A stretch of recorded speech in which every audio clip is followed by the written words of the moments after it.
Hello बच्चों, आप सभी कैसे हैं। आशा करता हूं कि आप सभी स्वस्थ होंगे। बच्चों, इस वीडियो में हम लेकर आए कि एमपीईएसबी यहाँ पर लेकर आया है पर्यवेक्षक यानी कि सुपरवाइजर की बम्पर वैकेंसीज, जिसके ऑनलाइन एप्लीकेशन कब से शुरू होंगे, लास्ट डेट कितना रहेगा, कितना एप्लीकेशन फीस आपको देना है, कितना एज क्राइटेरिया यहाँ पे रखा गया है, टोटल पोस्टों की संख्या कितनी है। तो ये सारा कुछ आपको इसमें डिस्कस करेंगे। अगर अभी तक आपने चैनल को सब्सक्राइब नहीं किया, सब्सक्राइब करें, वीडियो को लाइक करें और ज़्यादा से ज़्यादा शेयर करें ताकि ये वीडियो उन सभी दोस्तों के पास पहुंचे जो एमपीईएसबी के थ्रू पर्यवेक्षक का जॉब करना चाहते हैं। तो आइए सबसे पहले हम बात करते हैं इसकी ऑनलाइन एप्लीकेशन कब से शुरू होंगे। तो इसके ऑनलाइन एप्लीकेशन शुरू हो चुके हैं 9/1/2025 से, यानी कि 9 जनवरी 2025 से ऑनलाइन एप्लीकेशन फॉर्म शुरू हो चुके हैं। इसके बाद अंतिम तिथि की अगर बात करते हैं तो 23/1/2025 दिया गया है। 23 जनवरी 2025 तक आप इसका ऑनलाइन एप्लीकेशन फॉर्म जमा कर सकते हैं। एप्लीकेशन फी की बात करें तो आपको 23/1/2025 23 जनवरी 2025 तक जमा करना होगा। कैटेगरी वाइज आप यहाँ पर देख सकते हैं। अगर आप जनरल कैटेगरी यानी कि अनरिजर्व, जिन्हें हम सामान्य जाति कहते हैं, या फिर आप मध्य प्रदेश के अलावा किसी अन्य राज्य में रहते हैं, तो आपको यहाँ पर एप्लीकेशन फीस देना होगा 560 रुपए। अगर आप मध्य प्रदेश के ओबीसी अदर बैकवर्ड कास्ट यानी कि अन्य पिछड़ा जाति, एससी शेड्यूल कास्ट जिन्हें पिछड़ी जाति बोलते हैं, एसटी शेड्यूल ट्राइब्स यानी कि जनजातियों के अंतर्गत आते हैं, तो आपको यहाँ पर 310 रुपए एप्लीकेशन फीस देना होगा। एप्लीकेशन फीस को आप कैसे जमा करा सकते हैं, कियोस्क के पर जाकर आप उसका कैश जमा करा सकते हैं, या फिर आप डेबिट कार्ड यूज करते हैं तो डेबिट कार्ड के थ्रू इसका ऑनलाइन एप्लीकेशन फीस जमा करा सकते हैं। क्रेडिट कार्ड यूज करते हैं तो क्रेडिट कार्ड के थ्रू इसका ऑनलाइन एप्लीकेशन फीस जमा करा सकते हैं।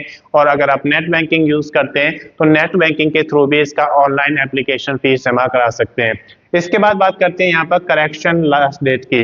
तो जो करेक्शन जब करना होता है कि अगर आपकी कोई गलती हो जाती है फॉर्म को फिल करते समय, तो उसके लिए करेक्शन का यहाँ पर टाइम दिया गया है, जो कि जनरली सभी एग्जाम्स में नहीं होता है, लेकिन यहाँ पर दिया गया है। तो आप करेक्शन कर सकते हैं 28/1/2025 तक, यानी कि 28 जनवरी 2025 तक इसका मौका आपको दिया गया है। डेट की अगर बात करते हैं तो 28/2/2025 दिया गया है, यानी कि 28 फरवरी 2025 से आपके जो एग्जाम है वो शुरू हो जाएंगे। इसके बाद बात करते हैं आयु की। आयु 1/1/2024 को कैलकुलेट की जाएगी, यानी कि 1 जनवरी 2024 को आयु की अगर बात करें तो 18 वर्ष से 40 वर्ष तक मांगा गया है। कम से कम 18 वर्ष होना चाहिए और ज्यादा से ज्यादा 40 वर्ष होना चाहिए।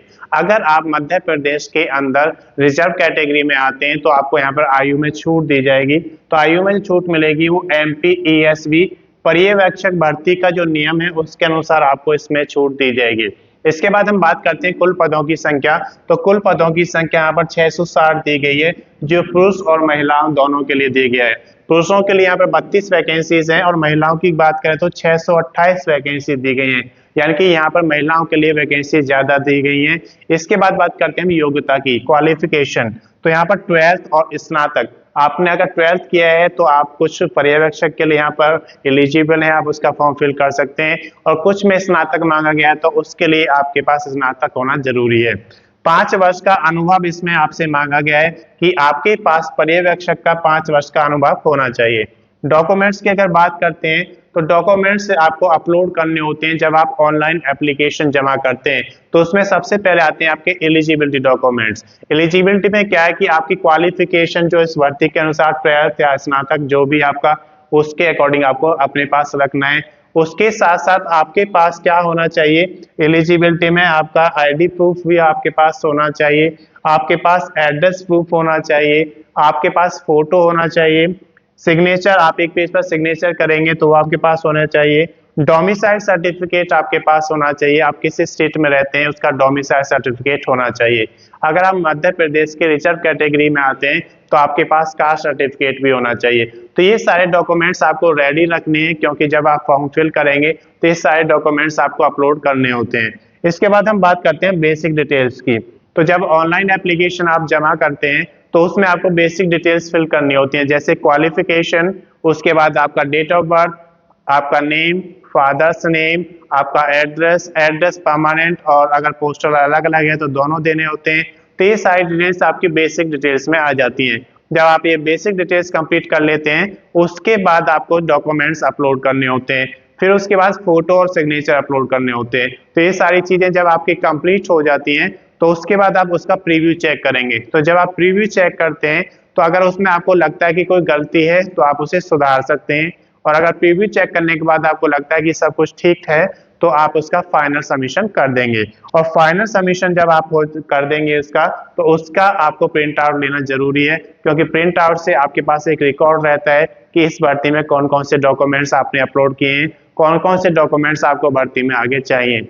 अगर इसकी अधिक जानकारी आपको लेना है तो अधिक जानकारी के लिए आप MPESB का जो पर्यवेक्षक का ऑफिशियल नोटिफिकेशन है उसे पढ़ेंगे तो उस पर इसकी सारी जानकारी मिल जाएगी। मैं समझता हूं कि ये जानकारी आपके लिए पर्याप्त है। अगर अभी तक आपने चैनल को सब्सक्राइब नहीं किया, सब्सक्राइब करें, वीडियो को लाइक करें और ज्यादा से ज्यादा शेयर करें ताकि ये वीडियो उन सभी दोस्तों के पास पहुंचे जो मध्य प्रदेश में सुपरवाइजर यानी कि पर्यवेक्षक की जॉब करना चाहते हैं। धन्यवाद।